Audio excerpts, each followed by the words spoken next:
जब इस देश का बजट पेश किया जाता है तो सबसे बड़ी ब्रेकिंग की पट्टी ये चलती है कि आज देश की वित्त मंत्री निर्मला सीतारमण जो साड़ी पहनी है वो दुलारी देवी ने बनाया है, दुलारी देवी द्वारा गिफ्ट किया हुआ पेंटिंग का। मिथिला में माटि पानि माछ मखान पान बहुत फेमस है। तो एहि दुआरे मधुबनी कहल जाइ छै, मधुबनी हमर जिला अछि। जो मिथिला क्षेत्र का या फिर मैथिली भाषा का जो प्रारूप है वो उतना जेनजी को कनेक्ट करता है जितना जो हम लोग एक सब रहते थे कि संस्कृत का तत्सम प्रभाव इस पे इतना ज्यादा है उस मिथिला पे कि सबके लिए कंज्यूम करना या समझ पाना आसान नहीं है। नेहरू जी ने सबसे बड़ी गलती की कि उन्होंने प्राथमिक शिक्षा पे प्रेशर नहीं दिया। अगर गांधी की बात वहीं माने होते, हाथ को अगर शर्म नहीं आती श्रम करने में, तो शायद हमारी यह दुर्गति नहीं। भाई साहब, जब आपके शहर में शुद्ध हिंदी बोलने वाले नहीं मिलते हैं तो शुद्ध मैथिली मातृभाषा, मेरा मानना है कि माँ बनारसी साड़ी पहने अगर अमीर है, सॉफ्ट सिल्क पहने की गुदरी पहने, माँ माँ होती है, मातृभाषा मातृभाषा होती है और बिना मातृभाषा के हमारी पहचान बन ही नहीं सकती है। हमारे जो नेता हैं, हमारे जो पॉलिसी बनाने वाले हैं, उनको यही नहीं पता है कि हम क्या पॉलिसी बनाएं। जगन्नाथ मिश्रा पहले थे जिन्होंने बिहार को बर्बाद किया, उसके बाद लालू यादव ने बर्बाद किया, रहा सहा नीतीश कुमार बिहार को ढकेल के 100 साल पीछे भेज दिए। Brought to you by Raj Niwas Premium Elaichi and Saluja Gold. Rajniwas premium इलायची, सोच जो करे राज। इस सत्र को शुरू करने से पहले इस सत्र का नाम रखा गया मिथिला की माटी। बात संस्कृति की हुई। हम बेगूसराय से आते हैं तो मिथिला बेगूसराय को अपना हिस्सा मानता है। खैर बेगूसराय वाले इससे सहमति नहीं रखते हैं, अलग अलग विचार हैं, खैर उस पर नहीं जाते हैं। पर जब आप मिथिला की बात करते हैं तो मिथिला की माटी में हम मिथिला का माछ, मिथिला का पान, मिथिला की संस्कृति, वो मैथिली भाषा, वो शालीनता, सबका जिक्र होता है। इसी मिथिला की माटी को समझने के लिए हमारे साथ 3 लोग जुड़े हैं। सबसे पहले अपने गेस्ट के बारे में बता देता हूं। अवनिंद्र झा जी हैं। यहाँ के इतिहास की, लोकल इतिहास की जो समझ है वो रखते हैं। वो फेलो हैं Indian council of history research में। इसके अलावा किशले कृष्ण जी हैं, कल्चरल एक्टिविस्ट हैं, साहित्य और संस्कृति के फील्ड में काम करते हैं और इनका एक और प्रोफेशन रेडियो जॉकी का भी है, अगर मैं गलत नहीं हूं सर। और हमारे साथ हैं दुलारी देवी जी, मिथिला पेंटिंग के लिए भारत सरकार द्वारा सम्मानित पद्मश्री। एक बार सभी गेस्ट के लिए फिर से ताली। अवनिंद्र सर, आपसे शुरू करेंगे। आप इतिहासकार हैं। बात है कि जब किसी संस्कृति या सभ्यता की बात होती है तो सभ्यता इतिहास से ही आती है। सभ्यता आज नहीं बनती, वो वर्ष लगते हैं, दशकों लगते हैं, सैकड़ों साल लगते हैं। अब आपको लगता है जो मिथिला क्षेत्र का या फिर मैथिली भाषा का जो प्रारूप है वो उतना जेनजी को कनेक्ट करता है जितना जो हम लोग एक सब रहते थे कि संस्कृत का तत्सम प्रभाव इस पे इतना ज्यादा है उस मिथिला पे कि सबके लिए कंज्यूम करना या समझ पाना आसान नहीं है। तो क्या आज के लिए ये लोग जो नए बच्चे हैं वो उस तरह से मैथिली कल्चर से कनेक्ट कर पाते हैं? सबसे पहले इस बात को समझ लीजिए कि मैथिली भाषा कोई नई भाषा नहीं है। और हम लोगों के साथ मजबूरी क्या है कि कॉलोनियल अथॉरिटीज ने एक भाषा विज्ञान का स्ट्रक्चर हमारे ऊपर ला दिया। हाँ। कि सारी भाषाएं जो है यूरोप से आई हुई हैं, इंडो यूरोपियन लैंग्वेज का एक कॉन्सेप्ट दे दिया, जबकि हकीकत यह नहीं है। इसलिए कि शतपथ ब्राह्मण में चर्चा है कि आर्यों का प्रवेश मिथिला में हो रहा है। जब आर्यों का प्रवेश हो रहा था तो यहाँ आर्यनाइजेशन हुआ, कोलोनाइजेशन हुआ आर्यों का। आर्य जब यहाँ फैल रहे थे तो यहाँ पे लोकल कोई तो रहे होंगे जिनको आर्यों ने अपने इसमें कन्वर्ट कराया। और इसका बहुत बड़ा सबूत है कि रुद्राष्टाध्यायी का नाम सुना होगा, वैसे भी नाम भी जानते हो, रुद्राभिषेक चूंकि सब आदमी जानते हैं। तो रुद्राभिषेक में नमक चमक करके अध्याय आता है जिसमें 51 तरह के रुद्र की चर्चा है। उसमें किस तरह के रुद्र की चर्चा है? तो बटमारों का बहेलियों का, शिकारियों का, माने हीन कार्य करने वाले जितने भी यहाँ के लोग थे, उनके देवताओं को रुद्र के साथ जोड़कर एकाकार किया गया। इस पे बिहार गौरव में मेरा बहुत लंबा आर्टिकल छपा हुआ है। और उस चीज को अगर आप देखिए तो जो लोग यहाँ पे पहले से थे, उन्होंने शारीरिक और वैचारिक संघर्ष में आर्यों के साथ किया, उसमें आर्यों ने उनको अपने अंदर समाहित किया। तो जो लोग यहाँ रहे होंगे वो कोई तो भाषा बोलते होंगे, चाहे वो भाषा जो भी हो, मैथिली हो या ना हो, हम यह नहीं कहते हैं कि वो मैथिली है, कोई भाषा तो बोलते होंगे। अब आइए कि ऋग्वेद में, ऋग्वेद के बाद के जितना भी वेद पुराण उपनिषद है, उसमें कुछ न कुछ ऐसे शब्द हैं जो संस्कृत के शब्द नहीं हैं, किंतु मैथिली में रूढ़ शब्द में आज भी आ रहे हैं। तो इसका मतलब मैथिली भाषा नई नहीं है। जिस किताब के बदौलत बंगला को या असमिया को या उड़िया को क्लासिकल लैंग्वेज का दर्जा मिला, वो किताब है चर्यापद, और वो चर्यापद मैथिली में है। मेरा काम अभी उसी पे हो रहा है, उसी चर्यापद पे। तो जाहिर है कि जो आपकी थाती थी उसको आपने पकड़ा नहीं। हम लोग जो कॉलोनियल अथॉरिटीज ने स्ट्रक्चर दिया, उस स्ट्रक्चर के पीछे हम लोग भाग रहे हैं कि हमारा नहीं, हम भी यूरोप से ही आए हुए हैं। क्योंकि उस वक्त हम गुलाम थे, गुलाम मानसिकता में थे। आज हम गुलाम नहीं हैं। हम आसानी से कह सकते हैं कि हमारी जो भी भाषा है और जितनी भी भाषा है, कोई भाषा संस्कृत से नहीं निकली है, संस्कृत का पैरेलल डेवलप की है। ओके। और इस पे भी कुछ दिन पहले आपको राजकमल से किताब आई थी भगवान सिंह की, द्रविड़ और आर्य भाषाओं का परस्पर तालमेल पे। किताब का टाइटल मैं भूल रहा हूँ कि किताब अभी जस्ट आई है 2024 में। उस किताब को अगर आप पढ़िए तो बहुत सी ऐसी कहावतें हैं हमारे यहाँ जो कि दक्षिण में भी है, तमिल में भी है, तेलुगु में भी है, मलयालम में भी है। दूसरी बात है कि जब आज ना इंटरनेट का युग है और अंग्रेजी एक संपर्क भाषा के रूप में हम लोग यूज कर रहे हैं। आज से 1000 साल पहले जब शंकराचार्य दक्षिण से उत्तर की ओर आए होंगे, उस समय उनके साथ जितने भी लोग आए होंगे सभी संस्कृत के प्रकांड विद्वान नहीं रहे होंगे, या तीर्थाटन करने वाले लोग केवल संस्कृत ही जानते होंगे। ऐसी कोई बात नहीं है। आज भी गांव की महिलाएं रामेश्वरम चली जाती है, वो न अंग्रेजी जानती है, न हिंदी जानती है, न तेलुगु जानती है, न तमिल जानती है, फिर भी रामेश्वरम में जलाभिषेक करके आती है हमारे गांव की महिलाएं। वो कैसे आती है?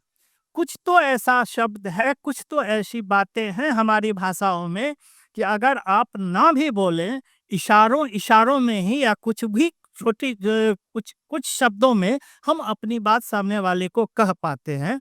तो भारत की ये खूबसूरती है यहाँ की संस्कृति की कि अलग अलग भाषा में कुछ मौलिक शब्द हैं, कुछ संकेत हैं जो आसानी से पूरे देश को एक दूसरे से बांध रहा है और बांधते चला आ रहा है। हजारों वर्षों से ये आ रहा है। तो किसले जी, मैं चाहूंगा आपकी राय इस मामले में।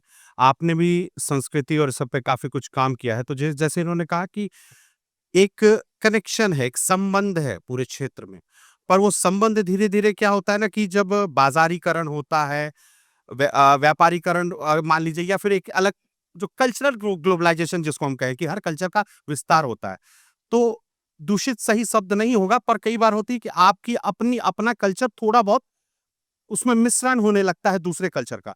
तो आप अभी का जो देखते हैं मिथिला में जो कल्चर, बोली, इन सब में कितना बदलाव देख रहे हैं कि नहीं ये बहुत बदल गया, ये वो मिथिला कल्चर नहीं है जिसकी बात हम करते थे। मैं सीधे आपके प्रश्न पे आऊं उससे पहले आपके सत्र का जो टाइटल है मिथिला की माटी, तो मैं राष्ट्र कवि दिनकर की चंद पंक्तियां याद करूंगा यहाँ कि पैरों पर है परी हुई मिथिला भिखारिन सुकुमारी, तू पूछ कहाँ इसने खोई अपनी अनंत निधियां सारी, वैशाली के भग्नावेश से पूछ लिच्छवी की शान कहाँ, ओरी उदास गंडकी बता कवि विद्यापति के कान कहाँ, ओरी उदास गंडकी बता कवि विद्यापति के कान कहाँ। बहुत सुंदर सर, बहुत। आज कार्तिक धवल त्रयोदशी है और विद्यापति स्मृति दिवस मनाया जा रहा है। विभिन्न जगह, दरभंगा में भी मनाया जा रहा है, महाराजा लक्ष्मीश्वर सिंह मेमोरियल कॉलेज में। मित्र बाजारीकरण और संक्रमण का दिक्कत यही हुआ। सबसे पहले अटैक हुआ मैथिली पे। मैं आज भी मानता हूं कि अगर विद्यापति की भाषा मैथिली है तो बेगूसराय की भाषा मानक मैथिली है, मधेपुरा की भाषा मानक मैथिली है। लेकिन भाषिक एक राजनीति हुई। पहले राजनीति के स्तर से मैथिली पे प्रहार हुआ, फिर हम पत्रकारिता से जुड़े हुए जो बंधु हैं उन्होंने भी कोसी, सीमांचल, मिथिलांचल बांटने का काम किया। अभी आदरणीय द्विवेदी जी जब प्रश्न कर रहे थे जो मिथिलांचल से कौन कौन मुख्यमंत्री हुए, तो मैं उठना चाह रहा था और मैं कहना चाह रहा था कि आपके सत्र में जो घोषित मिथिलांचल है उससे कोई मुख्यमंत्री नहीं हुए, क्योंकि आप तो दरभंगा मधुबनी को मिथिलांचल मानते हैं। मैं सहरसा से आया हूं तो आप मुझे कोसी कह रहे हैं। पुष्यमित्र जी पूर्णिया से आए तो उसे आप सीमांचल में बांट रहे हैं और बात करने बुलाए हैं मिथिला की माटी की। मित्रवर, मैं भाषा पे ही आता हूं। यदि दिल्ली में बोली जाने वाली हिंदी, इलाहाबाद में बोली जाने वाली हिंदी, जयपुर में बोली जाने वाली हिंदी और पटना में बोली जाने वाली हिंदी, मुंबई में बोली जाने वाली हिंदी अलग अलग टोन का है, सब हिंदी है, तो फिर दरभंगा की मैथिली, बेगूसराय की मैथिली या सहरसा की मैथिली, कहीं की मैथिली ठेठी, कहीं की अंगिका, ये सब भाषिक राजनीति है। मैं भाषा विज्ञान का छात्र रहा और वो हूं। मधुरता नहीं है, ये चीज नहीं, मधुरता नहीं किसको कहिएगा? विद्यापति के गीतों को आप देखिए, विद्यापति के गीतों में आदरणीय सर हैं, यो और ये का प्रयोग नहीं हुआ है, हे और रे का प्रयोग हुआ है। तो है जे कहे छगोरा नाचे हमें कोना नाचब है, माधव तो है जन जा विदेश। आओ, मैं कहना चाहूंगा कि पोस्ट विद्यापति या आजादी के बाद जब सरकारी सुविधाएं कुछ मैथिली को मिलने लगी, या विद्यापति के बाद मैथिली में जो ज्यादा लोग काम किए वो पंडित वर्ग के थे, और धीरे धीरे मैथिली संस्कृत निष्ठ होते गया, जो आपके प्रश्न में था, और लोक भाषा जो है वो साहित्य से कटते गया। यही कारण है कि आज सहरसा के लोग कहते हैं कि मैं शुद्ध मैथिली नहीं बोलता हूँ, बेगूसराय के लोग कहते हैं कि नहीं बोलता हूँ। लेकिन आप याद कीजिए कि मैथिली का आरंभिक उपन्यास वैशाली के कुंवरवाजीपुर में लिखाता है और पूर्णिया के जहानपुर में लिखाता है मिथिला दर्पण। मैथिली गीतों को अंतर्राष्ट्रीय स्तर तक पहुंचाने वाली शारदा सिन्हा सुपौल की बेटी होती है, बेगूसराय की पुतोह होती है। भाषा के प्रति मैं मानता हूं कि हमारे मन में हीन भावना ग्रसित नहीं होना चाहिए। अगर मैं अभी एक रेडियो एफएम है सहरसा में हाल में शुरू हुआ है, उसका स्टेशन मैनेजर हो, तो मैं शुद्ध हिंदी बोलने वाले को खोजता हूं। तो भाई साहब, जब आपके शहर में शुद्ध हिंदी बोलने वाले नहीं मिलते हैं तो शुद्ध मैथिली मातृभाषा, मेरा मानना है कि माँ बनारसी साड़ी पहने अगर अमीर है, सॉफ्ट सिल्क पहने की गुदरी पहने, माँ माँ होती है, मातृभाषा मातृभाषा होती है, और बिना मातृभाषा के हमारी पहचान बन ही नहीं सकती है। और ये अंगिका, ये मैथिली, ये पज्जिका, ये हमें कमजोर करने की साजिश आजादी के बाद हुई है। आजादी से पहले जाइएगा तो साहित्य अकादमी से पुरस्कृत फजलुर रहमान हाशमी आपको बेगूसराय में मिलेंगे, कीर्ति नारायण मिश्र बेगूसराय में मिलेंगे, कुमार गंगानंद सिंह साकेतानंद पूर्णिया में मिलेंगे, और मैथिली साहित्य को यहाँ तक प्रकाशन के माध्यम से पहुंचाने वाले आचार्य रामलोचन शरण सीतामढ़ी से मिलेंगे। वस्तुतः हम लोग राजनीति के शिकार होकर टूट गए। किसले जी, आपने बेगूसराय का नाम इतनी बार लिया इसमें कि मैं अब थोड़ा सा हिस्सा मैथिली में डाल देता हूँ, मिथिला में उसको, जिसको लेकर मुझे संशय था शुरू। भारत का सबसे भरोसेमंद सलूजा गोल्ड DMT बार, मजबूती सब कुछ है। अब दुलारी जी से बात करते हैं। दुलारी जी, एक है जो बोलचाल के जरिए या संस्कृति के जरिए हम उनसे बात करने की, हम अब बाकी गेस्ट से बात करने की कोशिश कर रहे थे, पर आपके हाथों की कला की छाप हमें दूर तक दिखती है। जब इस देश का बजट पेश किया जाता है तो सबसे बड़ी ब्रेकिंग की पट्टी ये चलती है कि आज देश की वित्त मंत्री निर्मला सीतारमण जो साड़ी पहनी है वो दुलारी देवी ने बनाया है, दुलारी देवी द्वारा गिफ्ट किया हुआ पेंटिंग का है। और उसमें बहुत गर्व महसूस होता है कि चलो, भले चुनावी साल का एक इशारा मात्र है, पर कम से कम हमारी कला की पहुंच उस जगह तो है जहां से सब कोई उसको देख सके। पर कला एक पुष्ट उसको, मतलब कला के साथ है कि कला व्यवसाय के तौर पर देखा जाना जरूरी है। अगर कला को व्यवसाय के तौर पर नहीं देखते हैं तो उसका प्रचार प्रसार उस किस्म का नहीं होता है जैसा होना चाहिए। आपसे कम लोग जुड़ेगा। अब जैसे गांव में हम आप इनमें से कई लड़कियां हैं, हम लोग एक और मन में हमको शंका, आप सबसे पहले ये दूर कर दीजिए कि मिथिला पेंटिंग की मधुबनी पेंटिंग बोले, ये कंफ्यूजन हमको बहुत रहता है। ई जे छै जे मिथिला पेंटिंग तो मिथिला तो मिथिला छै। हाँ मिथिला तो बहुत महत्वपूर्ण छै। मिथिला मिथिला में माटि पानि माछ मखान पान हाँ। बहुत फेमस छै। तो एहि लए कहल जाइ छै जे कि बाहर के कोई आयल तो कहलक जे कि मिथिला पेंटिंग अछि, फिर कोई बदलै जे मधुबनी पेंटिंग कहै छै एकरा। तो एहि दुआरे मधुबनी कहल जाइ छै, मधुबनी हमर जिला अछि। अच्छा, तो उसकी जियो टैगिंग मधुबनी की है, इसलिए जी। मधुबनी का। अब दूसरा आता है कि एक और मन में कई लोगों को रहता है कि ये पेंटिंग है और इसमें साड़ियाँ खूबसूरत बनती है या पेंटिंग बनती है, ये लड़कियां इसमें ज्यादा हैं, लड़के इसमें काम नहीं करते हैं। ऐसा भी है क्या? लड़कियां ज्यादा हैं इसमें? नहीं, लड़का लड़की दुनू काम करे छै। जखन हम अतो काम करे छी मिथिला चित्रकला में, हाँ। तो लड़का 8टा छै तो 80टा लड़की छै।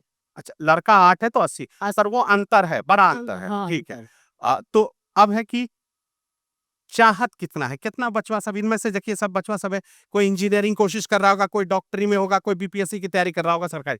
पर मधुबनी पेंटिंग को हम या फिर मिथिला पेंटिंग को हम आगे ले जाएंगे, इस नयका वाला जो फसल है उनमें कितना बच्चा आता है? बहुत बच्चा आबै छै एमे। बहुत बच्चा सबके जे छै पेंटिंग सीख के तजुर्बा हाँ, से बहुत खुशी होय छै बच्चा सबके सीख क। हाँ। बहुत बच्चा आगू बढ़े छै। बहुत इच्छा छै जे हम आगू बढ़ी कला के विषय में ल क। जे कला बहुत महत्वपूर्ण चीज छै। आ कला सीख में बहुत टाइम लगे छै, हाँ। धैर्य राख पड़े छै, जे संतोष से रह पड़े छै, सब चीज त्याग पड़े छै।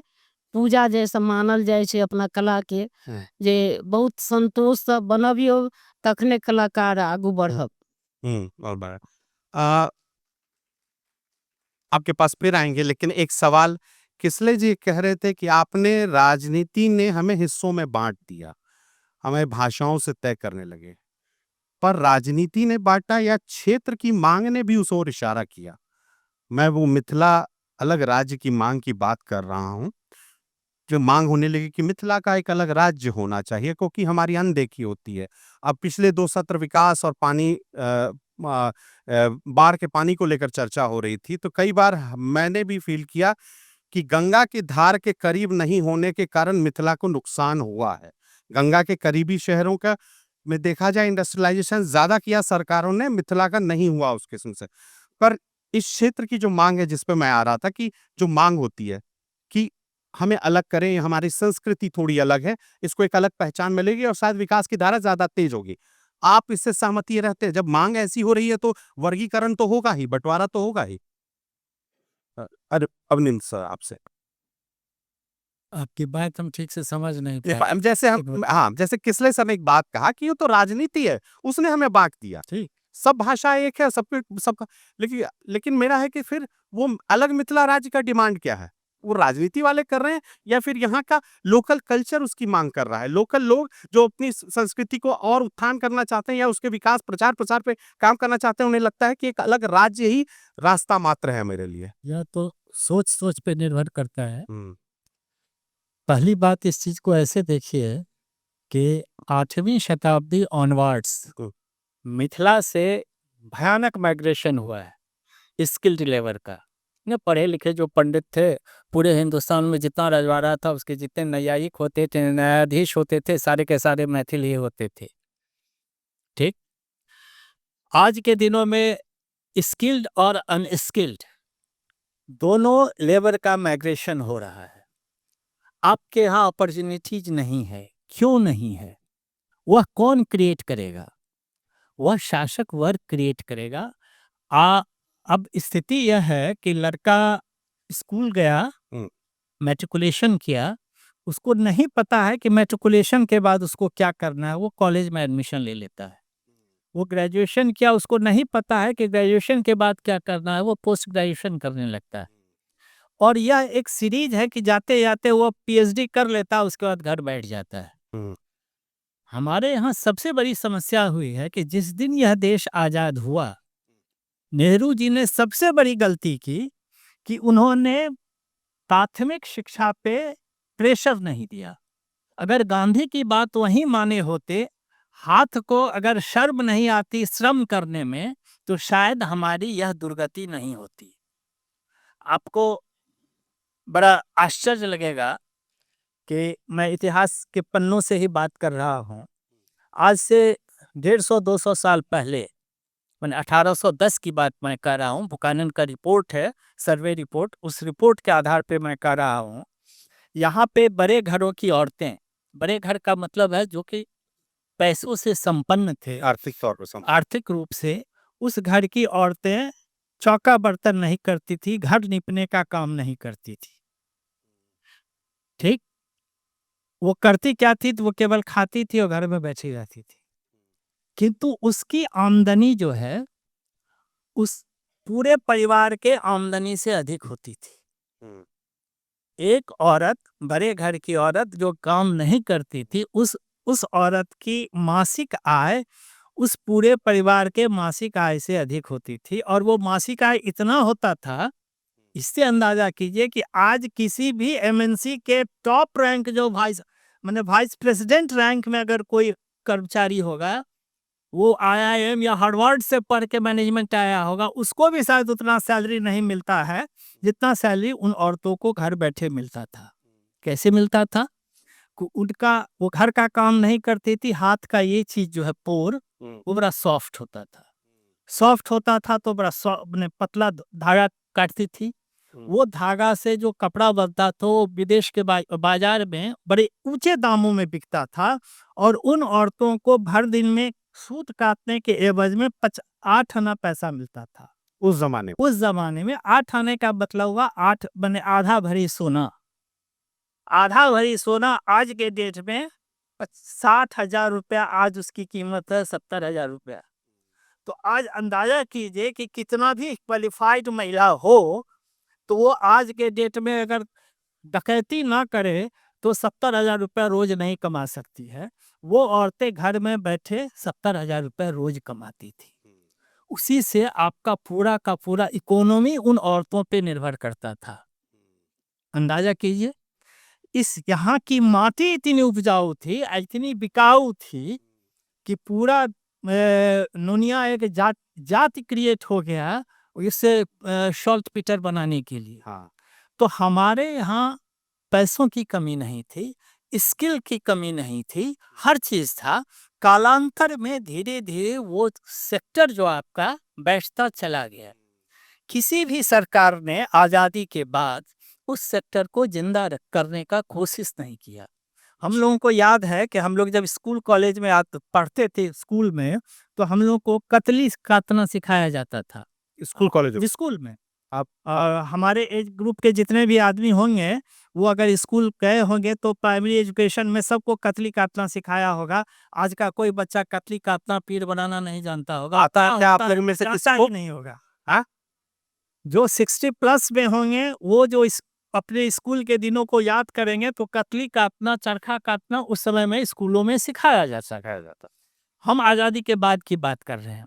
हमारे गांव में एक खादी भंडार का सेंटर था। लोग वहां से सूत लेते थे, काटते थे, उसका कपड़ा बनता था, कपड़ा बनते थे। आज यो फिर से खादी फैशन में आया है, किंतु आपने गांव में उन लोगों को फिर से उसके लिए ट्रेन नहीं किया कि वो उन सूत को काट सके, कपड़ा को बना सके। यह एरिया तो कपड़ा व्यवसाय का क्षेत्र था। यहाँ रंगाई होता था, कपड़ा रेशम हो, सूती हो, हर तरह का कपड़ा बनता था, कंबल बनता था। कोई ऐसा गांव नहीं था जो किसी न किसी इंडस्ट्री से जुड़ा हुआ नहीं था मिथिला में। वो सारा ध्वस्त हो गया। आप बाजार की तरफ भागते जा रहे हैं। बाजार उस समय में भी था। आप गौर कीजिए तो गांव से तो हर आदमी जुड़े होंगे। जितना भी बड़ा गांव है, जो भी पुराना बड़ा गांव होगा, उसमें आप देखिएगा कि हर जाति के लोग हैं। उसमें हर जाति के लोग मिलेंगे। ब्राह्मण भी मिलेंगे, क्षत्रिय भी मिलेंगे, वैश्य भी मिलेंगे, शूद्र में भी हर जाति के लोग मिलेंगे। और उन 2-4 गाँव के बाद उन बड़े गाँव के बीच में नया गाँव सब होगा, जिसका जनरली उन लोगों का नाम नवटलिया या मझीगाम या इस टाइप का नाम अधिक मिलेगा। हर 2-4 गाँव के बाद ऐसा 10-20 गाँव मिलेगा। उसमें सर्टेन एक कास्ट का पॉपुलेशन अधिक है। अच्छा। समझे? वो एक क्लस्टर हुआ करता था।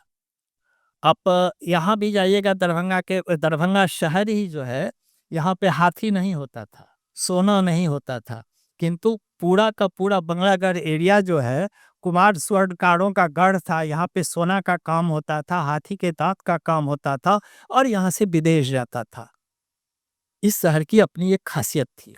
इसके बगल में डखराम है, आपको सरसों पाही है, ये सब जगह बेल मेटल का काम होता था, कोई न कोई सामान बनता था, हथियार बनता था, वो सारी दुनिया जाती थी। आज मुंगेर आपको हेडेक लग रहा है हथियार के मामले में कि हर घर में हथियार बन रहा है। मुंगेर में आज हथियार बनने लगा, मुंगेर में 500 साल से हथियार बन रहा है। मुंगेर में आज नहीं हथियार बनने लगा है, 500 साल से हथियार बन रहा है। खगड़िया बहुत बड़ा पोर्ट था, खगड़िया बहुत बड़ा पोर्ट था, जहां से माने गंगा के से आने वाला सामान उतरता था फिर आगे बढ़ता था। आपको पूर्णिया में फॉरबिसगंज एक जगह है, हाँ। फॉरबिसगंज में एक मार्केट, अररिया वाला फॉरबिसगंज या पूर्णिया वाला? एक ही तो अरे फारबिसगंज, सॉरी। अररिया ही पहले हाँ, हाँ, पूर्णिया में था, अब अररिया अलग हो गया है। फॉरबिसगंज बड़ा इंपॉर्टेंट शहर है। फॉरबिसगंज का पॉपुलेशन मुश्किल से 30-40 हजार होगा, उससे अधिक नहीं होगा। फॉरबिसगंज में एक मोहल्ला है, उसका नाम है हथकोला, और हथकोला बाजार जो है वो एक्चुअली कलकत्ता में है। अच्छा। कलकत्ता में हथकोला बाजार जो था वो उस समय के बंगाल का, पूर्वी पश्चिमी बंगाल जोड़ के आज जो बांग्लादेश है उसको जोड़ के सबसे बड़ा सेंटर था जूट मार्केटिंग का। वहाँ से मार्केटिंग होता था, जूट का प्रोडक्शन नहीं था, वो मार्केटिंग हब था। चूंकि वहाँ का सारा एजेंसी यहाँ हथकोला में था फॉरबिसगंज में, इसीलिए उस मोहल्ला का नाम हथकोला पड़ गया। और आपको आश्चर्य लगेगा कि फॉरबिसगंज के उस मोहल्ले में प्रतिदिन 5,000 के आसपास बैलगाड़ी पाठ लेके आता था। वो पाठ फंसता तो उसी अगल बगल में था, विराटनगर से लेके अररिया ये के जो बीच में। बातें आप कह रहे हैं सर, ये आप कह रहे हैं कि ऐतिहासिक तौर पे हम समृद्ध हम समृद्ध थे, पर हमारा आज भी समृद्ध हैं। हाँ। बनिस्पत की आप काम करना चाहें, हाँ। हमारे जो नेता हैं, हमारे जो पॉलिसी बनाने वाले हैं, उनको यही नहीं पता है कि हम क्या पॉलिसी बनाएं, किस तरह से पॉलिसी बनाएं। आप सोचिए कि नीतीश जी 15 वर्ष, अब जंगल राज करने से काम नहीं चलेगा, क्योंकि 15 साल पहले जंगल राज था। 15 वर्षों में आपने क्या किया? आपने क्या दिया बिहार को? केवल सड़क और बिजली को अगर माइनस कर दीजिए तो हर जगह बिहार पीछे है अभी भी। जगन्नाथ मिश्रा पहले थे जिन्होंने बिहार को बर्बाद किया, उसके बाद लालू यादव ने बर्बाद किया, रहा सहा नीतीश कुमार बिहार को ढकेल के 100 साल पीछे भेज दिए। सीधी सी बात। मैं किसले जी के पास आता हूँ। सर एक बात थी, आपने कहा कि आप एफएम से जुड़े हुए हैं, तो क्या गानों मतलब उसमें कुछ संगीत का भी है काम, जिस एफएम रेडियो पे गाने वगैरह लोग हाँ सुनते हैं? तो सहरसा के लोग मैथिली की डिमांड करते हैं कि भोजपुरी की डिमांड करते हैं? क्योंकि इस राज्य की बाउंड्री से बाहर आप जैसे निकलेंगे, उस उन्हें लगता है जितने दूसरे राज्य के लोग हैं कि पूरा बिहार भोजपुरी बोलता है। इधर यहाँ तो मैं सबसे पहले क्लियर कर दूं हाँ। कि दरभंगा मधुबनी से इतर हाँ, सहरसा के बाजार की भाषा भी मैथिली है। बिल्कुल ठीक है। घर की दो बात छोड़ दीजिए, हाँ। अगर कहीं की बाजार की भाषा नेपाली या मिथिला के अलावा भारतीय मिथिला में है तो वह सहरसा सुपौल है। जहां बाजार में जाइएगा, बोलिएगा एक पान लगा दीजिएगा, हाँ। तो वो पूछेगा जे की सब खेबे, हाँ। तब से छे। तो मांग है, और radio east and west ministry of information and broadcasting के अंतर्गत है सहरसा में, तो 80% कार्यक्रम वहां से मैथिली है। मैथिली है। हाँ, लेकिन मैं मूल मुद्दे पर, चूंकि आपका चुनावी अड्डा है, हाँ। तो अगर द ललन टॉप से मेरी बातें कुछ पहुंच सके तो मैं बात वही कहना चाहूंगा। मैं आऊंगा फिर भाषा पे ही, अब इतिहास की तरफ मैं ज्यादा नहीं जाऊंगा। मैं कहना चाहूंगा कि जो मिथिला में एक पुरानी कहावत है, कन्हा कुकुर मारे तिरपित, कन्हा कुकुर मारे तिरपे। हाँ। होता क्या है, आदरणीय प्रधानमंत्री जी आज हमारे शहर में थे, हाँ। कभी दरभंगा आते हैं, 2 लाइन वो मैथिली बोल देते हैं, हम लोग तिरपित हो जाते हैं। और जो यहाँ फाइट कर रहे हैं, जो यहाँ लड़ रहे हैं चुनाव, उनके प्रचार की भाषा में मैथिली कहीं नहीं है। उनका पोस्टर पंपलेट कहीं मैथिली नहीं है। तो कहने का तात्पर्य, अभी आप आदरणीय पद्मश्री से पूछे कि वित्त मंत्री जब पहनती है तो गौरव होता है। गौरव तो होता है, लेकिन मिथिला पेंटिंग को उद्योग का दर्जा क्यों नहीं, लंबा चौड़ा उद्योग क्यों नहीं? मैथिली अकादमी बिहार सरकार वर्षों से मरनासन्न है। मैं नए जनरेशन के लोगों को बताना चाहूंगा कि 8वीं अनुसूची में मैथिली आने के बाद जब संघ लोक सेवा आयोग और राज्य लोक सेवा आयोग में माध्यम के रूप में, विषय के रूप में लिया गया, तो 642 नए सिविल सर्वेंट का लिस्ट तो मैं रखा हूं विद फोन नंबर। अच्छा। जो सिविल सर्वेंट है, या तो आईएएस है, या एलाइड है, या आईपीएस है, या बिहार के विभिन्न सेवा में लगे हुए हैं। और मैथिली पर बार बार, और यहाँ एक चीज और क्लियर कर दो मित्रवर, कि ये जो 642 है उसमें दरभंगा मधुबनी के लोग नहीं है, उसमें पूर्णिया के भी लोग हैं, बेगूसराय के भी लोग हैं, सहरसा के भी लोग हैं, हरियाणा के भी लोग हैं, हिमाचल के भी लोग हैं, और सिर्फ झाजी नहीं है। लेकिन बिहार में क्या है, तो मैथिली की दुर्दशा है। मैथिली अकादमी का अध्यक्ष कौन है विगत 15 साल से पता नहीं है। 90 के बाद, जिसे जंगल राज कहते हैं, 90 के बाद आज तक मुझे लगता है अपवाद ही होगा कि किसी विश्वविद्यालय में, मैं टेक्निकल एजुकेशन की बात नहीं करूंगा, नॉर्मल एजुकेशन जो है बीए एमए, उसमें कक्षा भी होता होगा, क्लास भी होता होगा। अगर आप लोगों के सूचना में हो तो हाथ उठाइएगा। कहीं कक्षा नहीं होती है, चुनावी मुद्दा नहीं बन पाता है, मैथिली में कोई प्रचार नहीं करता है, हम यहाँ क्या बात करें? एक भी प्रत्याशी का मैं सहरसा में लिख दिया हूं कि मैथिली नहीं तो वोट नहीं। मोदी जी आके बोल जाते हैं, और हमारे जो है जनप्रतिनिधि की भाषा आप सही बोले कि उनका भोजपुरी कैसेट गूंज रहा है। दरभंगा में उतरा हूं मैं सहरसा से, देख रहा हूं कि सभी पार्टी का भोजपुरी कैसेट गूंज रहा है। तो रविंद्र जी मैथिली के दमदाहा के थे, बहुत चर्चित गीतकार। उनके गीत का 2 लाइन मैं कहना चाहूंगा कि यो पंडित जी पतरा देखो, कहिया धर सरकार चलत, बदलत नहीं जा गामक लोग, तक की बदल सरकार करत। बदला हमरा अहा के परत, हम अहा बदल जबे तो सब किछ बदल जते। और अहू सबके कहब, क्यों मधुबनी शहर, क्यों समस्तीपुर शहर, क्यों सहरसा शहर, क्यों भागलपुर शहर, भाषा जे छै से अशुद्ध नहीं होय छै। मातृभाषा तो अशुद्ध नहीं टा होय छै। और डॉक्टर मनोरंजन के हम सर 5 लाइन के एकटा कविता सुनाएब, तकर बाद अहाँ के हम प्रश्न जे रहत या समापन रहत। डॉक्टर मनोरंजन कहत रहथिन जे मैथिली के नहीं बानियो आशा उषा निशा के दुपट्टा में, मैथिली का नहीं बानियो आशा उषा निशा के दुपट्टा में, एकरा जय दियो घस छिलनी के छिट्टा में, भिख मंगनी के बट्टा में, और नहीं जा कंठ मोइक के मैथिली का राखबे, झाजी के पान पर, मिसर जी के दलान पर, दरभंगा के दुकान पर, मधुबनी के मचान पर, त छिछिया के मैथिली भागती, कमला का तक बथान पर, बगले में बहत छथिन कमला, कुद का आत्महत्या कर लेती, तै मैथिली के जय दियो मौलवी साहबक टोपी, सिंह जी के दलान पर, पासवान जी के ओसरा, यादव जी के बथान पर, सीतामढ़ी के अंगना, बेगूसराय के दलान पर, भाषा के पैन जहिया जैर में ढरेते, तो मैथिली के झंडा आकाश में फहरेते। बस भाषा के जैर में पैन ढरवक का झबक चाहिए। बहुत खूब सर। दुलारी जी, आखिरी सवाल आपसे। आपकी एक लड़ाई है, हम सबको जैसे सर ने इतिहास और मौजूदा स्थिति पर किसले सर ने बताया, पर आपकी एक लड़ाई है बहुत, परिवार के साथ, परिवार के अंदर के अंतर्कलह को झेलना, फिर समाज को झेलना, उसके बावजूद उसके लिए अपना एक जगह बनाना। आज जब आप सम्मान भी हासिल हो गया, संभवतः जो भी इस ट्रेंडी को लेके जो भी आप कर रही हैं, उसमें आर्थिक तौर पे भी समृद्धता थोड़ी आई होगी, पैसा उसा आता होगा। आप इन बच्चा सबको भरोसे के साथ बोल सकते हैं कि नहीं, मौका मिले एक बार मिथिला पेंटिंग में कोशिश करो, तुम ही लोग हो अगली फसल, तुम ही लोग इसको आगे ले जाओगे, मिथिला की पहचान को आने वाले 100 साल 200 साल बरकरार रख पाओगे। मिथिला पेंटिंग जे बच्चे सबके लेल छै, अब हम सब तो कनी एजगर भेलिए, अब बच्चा सब आगू बढ़ेनाइ, बच्चा सबके सिखनाइ बहुत जरूरी छै। जिनका जे नहीं मौका भेटैया, तो आओ मिथिला पेंटिंग सीखल मिथिला चित्रकला ओइमे हर चीज के सुविधा देलखिन है सरकार। खाना पीना रहने का माने व्यवस्था छे, 1500 रुपया महीना छे।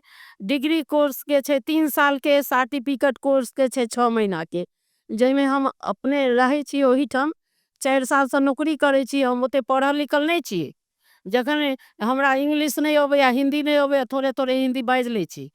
तो बच्चा सब पढ़ल लिखल है, बच्चा सब के साथे रहे छी। यह कहे छे बच्चा सब के जे अहाँ सब कला के बचा कर राखो के। बच्चा भगवती रूप होय छे, बच्चा नहीं बचा कर रखते तो हम अहाँ बचेबै। बच्चा सबके सिखेनाइ बहुत जरूरी छे। जे मिथिला के कल्चर अखने मान लिया जे अहाँ भूमि चित्र पर बात करबै तो देवउठान एकादशी में जे पहले परंपरा से आबि रहल छे, जे मिथिला पेंटिंग में देवउठान एकादशी में जे पार्टी देल जाय छे, तो बच्चा सब अखुनका बच्चा सब पार्टी नहीं बुझे छे। ओकरा सिखायल जेते ने, ओकरा पढ़ायल जेते ने, तो बच्चा सबके सिखेबै जे पार्टी भेले सिलेट। आ सिलेट पार्टी के कहल जाय से सिलेट, तो बच्चा सबके सिखायल जाय छे हर चीज। 31 टा वर्क रहे हमरा जे देवउठान एकादशी में, जे हमरा बच्चा सबके सिखबै छी। हर चीज मिथिला के, हर चीज मिथिला के माछ मखान पान गीत नाद विध विधान जे होय छे, हर चीज बच्चा सबके सिखबै छी। अहाँ सबके मौका लगैया आओ, हम सब सिखबै ला तैयार छी। जे बच्चा सब सीखू, कला के आगू बढ़ा कर रखू। धन्यवाद आप सभी लोगों का इस सत्र में अपनी बात रखने के लिए। दुलारी देवी जी आपका बहुत बहुत धन्यवाद। किसले सर और अवनीश सर बहुत बहुत जायत जायत एकटा मैंने चूंकि भाषा के गप चल एकरा अब सच या झूठ जे बुझिए। एकटा विदेशी महिला जर्मन महिला एलखिन तब मैथिली के एकटा प्रोफेसर साहब तो महिले रहथिन, महिला सबसे गप करैत रहथिन। तो गप करैत करैत कहलखिन जे ई नुआ, तो नुआ शब्द को प्रयोग केलखिन। नुआ का मतलब समझते हैं ना? नुआ, नुआ साड़ी को कहते हैं, मैथिली में नुआ साड़ी को कहते हैं। तो की वो तो डिक्शनरी से मैथिली सीखी थी, तो ई नुआ, तो वो प्रोफेसर साहब के यहाँ जितने उनके बच्चे थे वो नुआ समझवे नहीं कि जो क्या है। तो कल के जे नुआ कहाँ छे, तो साड़ी छे। कल के वो अहाँ सब नुआ साड़ी के कहे छे, तो ना वो करेक्शन में लग गेले जे हम ही गलत बुझ गेलिए। जर्मन जे छे, तो यह स्थिति छे मैथिली के खन हम प्रोफेसर होता। हम एकटा गीत सुना रहे छी अपन मिथिला के, जे बोलिए। बिल्कुल बिल्कुल बिल्कुल। अपना किशोरी जी के चरण दाबे हे हम मिथिले में रहबै।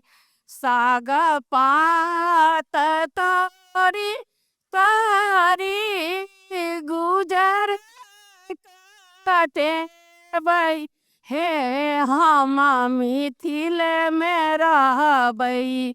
आही ठामा छाई चारू धाम हे हम मिथिले में रहबै। अपना किशोरी जी के चरण दाबे हे हम मिथिले में रहबै। आही ठामा छाई चारू धाम हे हम मिथिले में रह। बहुत बहुत धन्यवाद आप लोगों का। बहुत बहुत मर जा रहे हम गर्मी में, हाय बालमा मर जा।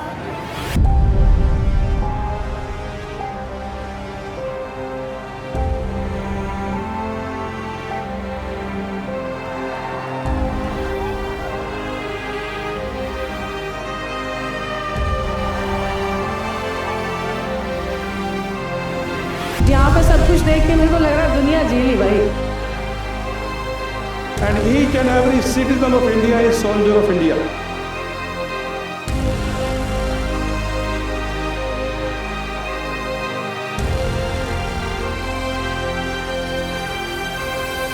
जलवा है हमारा यहाँ। फिर जमेगा अड्डा, फिर आपके बीच होंगे आपके पसंदीदा सितारे। 21 से 23 नवंबर मेजर ध्यानचंद नेशनल स्टेडियम, नई दिल्ली। 3 दिनों के ना भूलने वाले अनुभव के लिए तैयार हो जाइए। आइए ललन टॉप अड्डा में और बनाइए यादें जो रहेंगी हमेशा। टिकट बुक करें डिस्क्रिप्शन में दिए लिंक से। कोड इस्तेमाल करें LT200 और पाएं 200 रुपए की छूट।